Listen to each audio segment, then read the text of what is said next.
two different and distinct traditions, they have come together to learn the best of what each has to offer, appreciating their differences and confirming that being together is far better than being apart.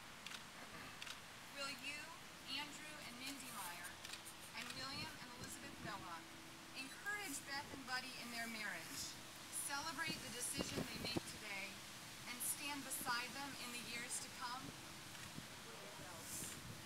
As a symbol of your commitment to support them, Mindy and Elizabeth, will you please step forward and light the unity candles?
Beth and Buddy, today you stand underneath this chuppah, this wedding canopy, a symbol of the home you were creating together.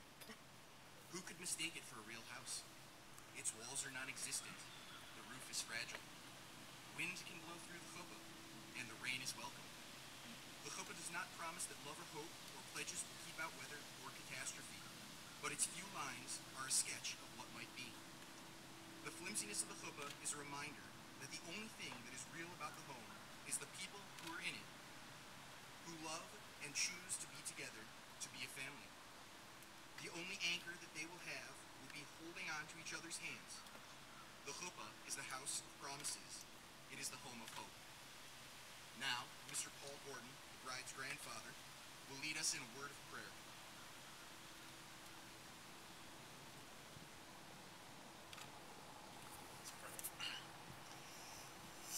Lord, Beth Ann especially thanks you for this beautiful afternoon, and we join her in praising you that the weather cleared. We ask your blessing upon them together.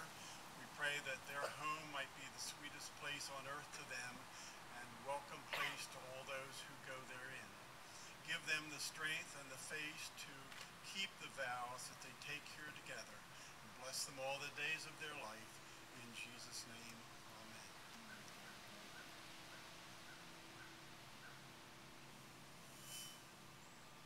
Today is a day of celebration, but it is also a day of memory. There are those close to Beth and Buddy who are not here today, but who would rejoice with them if they were. Today, they especially remember grandparents Faith Ann Gordon, Margaret Nowak, Bernard and Helen Feinstein, and Edward and Sylvia Meyer, all of whom are present in spirit. Their names and memories are a blessing.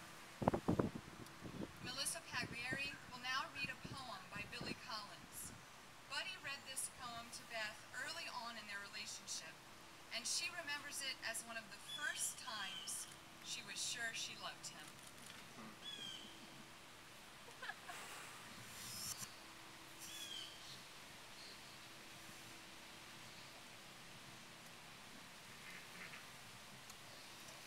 You are the bread and the knife, the crystal goblet and the wine. You are the dew on the morning grass and the burning wheel of the sun. You are the white apron of the baker and the marsh birds suddenly in flight. However, you are not the wind in the orchard, the plums on the counter, or the house of cards. And you are certainly not the pine-scented air. There is just no way that you are the pine-scented air. It is possible that you are the fish under the bridge, maybe even the pigeon on the general's head. but you are not even close to being the field of cornflower at dusk. And a quick look in the mirror will show that you are neither the boots in the corner nor the boat asleep in its boathouse. It might interest you to know, speaking of the plentiful imagery of the world, that I am the sound of rain on the roof. I also happen to be the shooting star, the evening paper blowing down an alley, and the basket of chestnuts on the kitchen table. I am also the moon in the trees and the blind woman's teacup. But don't worry, I am not the bread and the knife. You are still the bread and the knife. You will always be the bread and the knife, not to mention the crystal goblet and somehow the wine.